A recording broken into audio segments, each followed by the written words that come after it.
Welcome back to News First. Key senators are trying to limit presidential power to designate sweeping national monuments on land and water, an issue that hit home with Guam's recreational fishermen just a few years ago. PNC's Washington correspondent Matt Kay has this report. Senate Energy and Natural Resources Chair Lisa Murkowski and Arizona Senator Jeff Flake have introduced legislation to curb presidential power under the 1906 Antiquities Act. The law gives the president sweeping power to designate hundreds of thousands of square miles of ocean and millions of acres of land as national monuments. Former President George W. Bush used the power at the end of his term to designate the more than 95,000 square mile Mariana Trench Marine National Monument, and that raised concerns in adjoining Guam over local fishing rights, though subsistence fishing was addressed at the time. President Obama established in 2009 and expanded in 2014 the Pacific Remote Islands Marine National Monument, the largest marine protected area in the world, encompassing important commercial fishing areas key for American Samoa's fishing industry. American Samoa's Congresswoman Amua Amata Ratawagan during a recent debate on her successful Ensuring Access to Pacific Fisheries Act. These are necessary measures due to the pressures facing the industry from all sides, from the closing off of large swaths of the ocean, which the American Samoan people have utilized for centuries. Chairwoman Murkowski's bill and a similar House bill Ratawagan's co-sponsoring require the president to gain congressional approval and notice from the governor of the state where a monument's located that the local legislature has approved its designation. Neither the Interior nor Commerce Departments may restrict public use of a marine national monument until after a public review period and congressional approval. President Obama is expected to make more designations before leaving office. On Capitol Hill, Matt Kay for PNC News. Well, in order to better understand how cancer treatment and prevention works on Guam, the Seattle Cancer Care Alliance is on island to meet with various stakeholders in the cancer community. A team from the SCCA met with members of various organizations and agencies on Guam to network and get a better understanding of how the system works for the island. Dr. Ben Anderson, a breast cancer surgeon and member of the SCCA and the Fred Hutchinson Cancer Research Center in Washington, says the goal is to improve and streamline the services offered for cancer patients in Guam and get a better understanding of how the island community responds to cancer. One of the necessary solutions is developing systems that work well for the patient so that the patient gets what they need. In the case of breast cancer, which is my area, first you have to find the cancers early before they are already well established or metastatic. You need to prove that it's cancer in a reasonable period of time, and then you have to provide treatment solutions. Breast cancer, we've done quite well with breast cancer. The mortality rate in the mainland has decreased by 34% between 1990 and 2012. And the question is, how do we translate those outcome benefits into Guam? The SCCA met with doctors, nurses, and experts from the Edward M. Calvo Foundation, the UOG Cancer Research Center, the Cancer Consortium of Guam, the Cancer Center of Guam, GRMC Radiology Oncology Clinic, Take Care Clinic, Island Cancer Center, Guam Cancer Care, the Laddystone Cancer Clinic, and other organizations. Well, a program where poisoned mice are parachuted from helicopters to kill brown tree snakes has been automated. This is according to the U.S. Department of Agriculture. A release from the federal agency says a public-private partnership recently tested a new system this summer, and preliminary findings show strides being made to eradicate one of the worst documented invasive species worldwide. The program began in 2004 and used small batches of handmade bait that were manually dropped from the air. The upgraded technology currently in use employs a large number of machine-made bait that is deployed by another machine at a high rate of speed from a helicopter.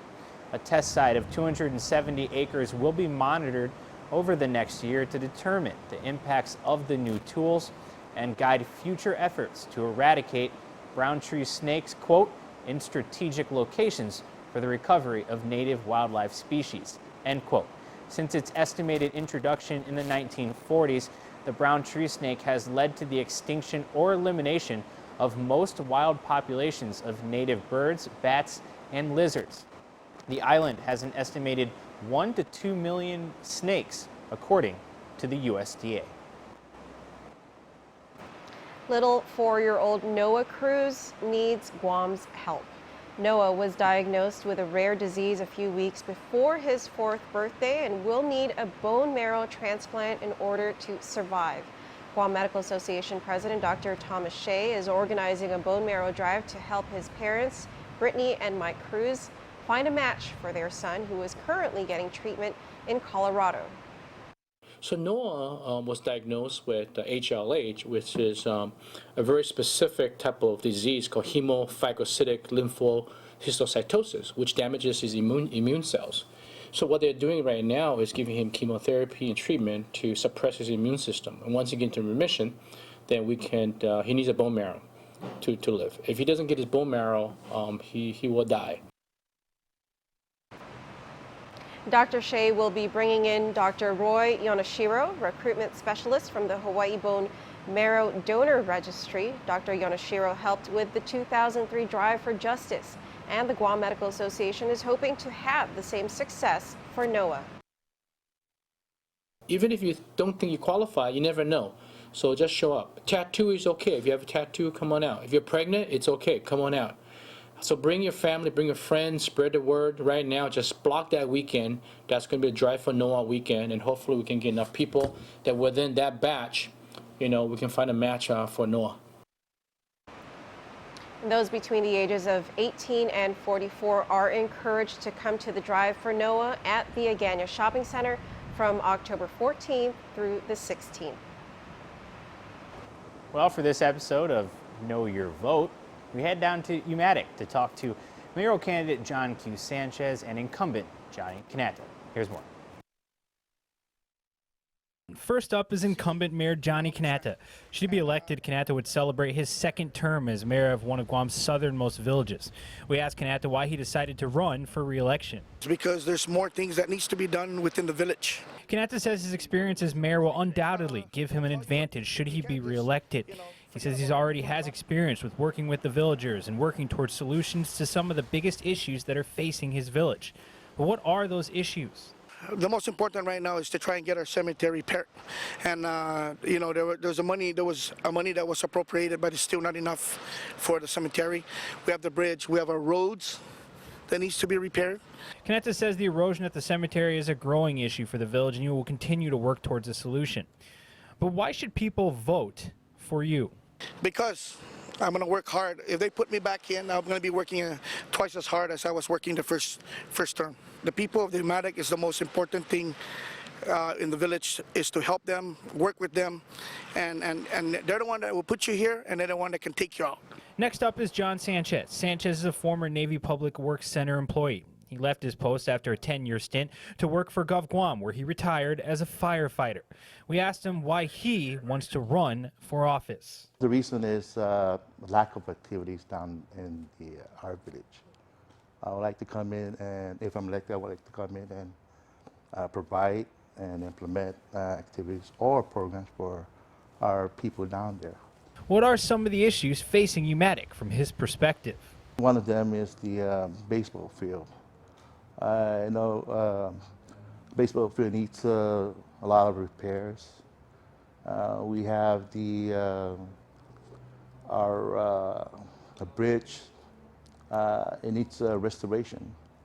It's an iconic bridge down there because a lot of tourists visit that area. So it would be nice if they fix the the stairs up, but that one's been rusted out. Sanchez also says Umatic needs to control flooding. He says he will bring flood control to the village. He says he would like to continue to beautify the village, which includes also fixing up the cemetery. It also includes looking at the erosion problem, as mentioned earlier. Sanchez also says he will work to resurface some of the roads in Umatic. But why should people vote for you? Plead to my Umatic residents to please vote for me. And even the outside voters, too, because we do have a lot of outside voters. pleading for the support and help vote for me in this upcoming election. Thank you, and God bless you. For PNC. All right, well, you can catch Know Your Votes every Wednesday and Friday right here on PNC's News First. Nice shot there at the end. Yeah, that's great. Like that Carabao, Yeah. with your name right under it. Right. All right, let's check in now with our beautiful weather reporter, Chelsea Cruz, for the latest in weather.